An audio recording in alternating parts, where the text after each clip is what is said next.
Wow, I have learned that glazing over my heartaches and hardships is not the way to live through my life. I've learned the art of truth telling to my soul versus self betrayal. I've learned to stop lying to myself. I've learned to stop diminishing my feelings. I'm learning to live with the mystery of life. I'm learning that the hard, scary, and painful places are not a life sentence.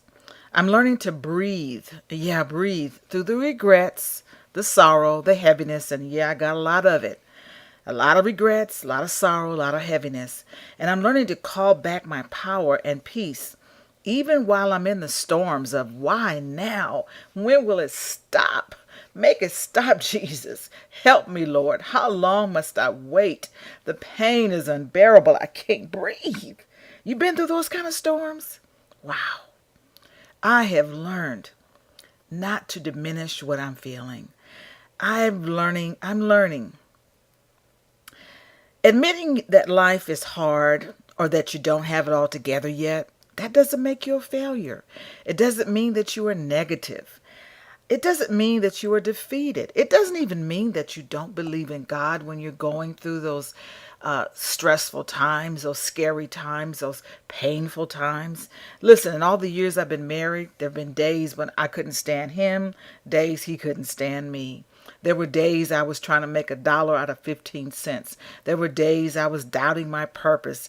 There were days I felt ugly and fat. There were days I was wondering if I was done. There were days I just lived with my regrets and overcame secrets and overcame sorrow. There are days that I get up and I put my feet on the floor and the enemy says, darn, she's up again.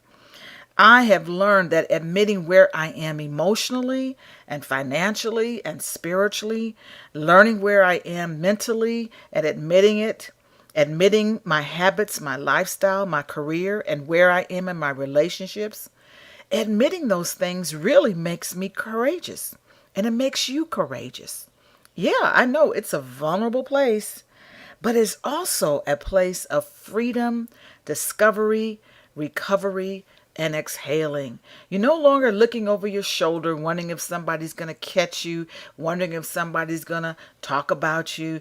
You're no longer looking over your shoulder, wondering when the other shoe is going to drop. You are living in total freedom, and you're no longer betraying your soul. One of my greatest joys and purpose is to create a safe place and events for women to feel safe, to stop the emotional bleeding. I'm called the self-esteem doctor, so I perform what I call emotional surgery. Because what I realize is that when you and I are in a storm, when you and I are going through a season of hurt and pain and sorrow, when we're going through it alone, what we will tend to do is run or numb ourselves or hide or deny it or live in shame or blame.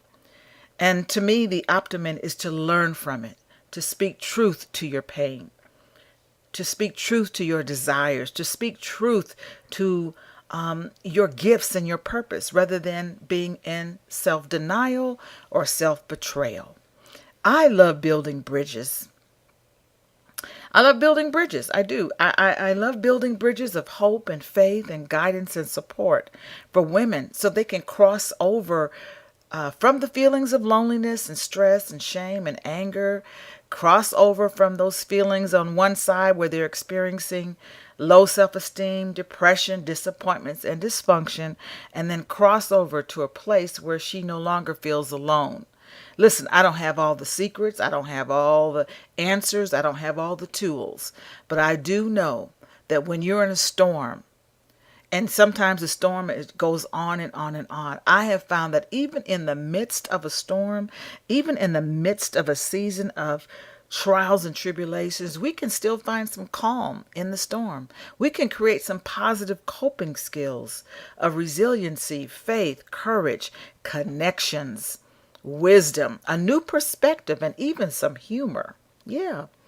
I want to be a transformative resource to women like you so that we can learn to take off our masks and step out of our shell Just get out of that shell of guilt and shame and stress and fear and procrastination. I want to help women like you and myself to stop the emotional bleeding and have that emotional surgery where we go deep and we figure out what's going on and we figure out how we can connect with one another and how we can trust and how we can grow, how we can evolve. Because I want you to know, if you don't evolve, your dreams, your destiny will dissolve. You're destined for great things, but you gotta be a co-creator with the master. You have to know how to pick yourself up and go back and get your peace, go back and get your power, go back and get your joy, go back and get your dreams, go back and get your destiny, go back and get your identity, go back and get it.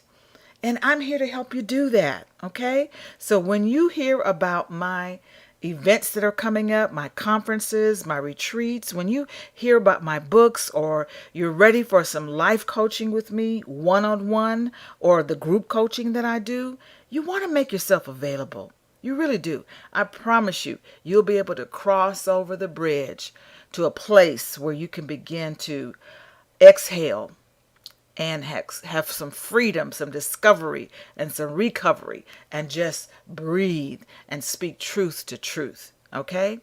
This is Jewel Diamond Taylor. Thank you so much for listening. Thank you so much for being a part of my world and my tribe. I love you. God bless you. And stay in the light.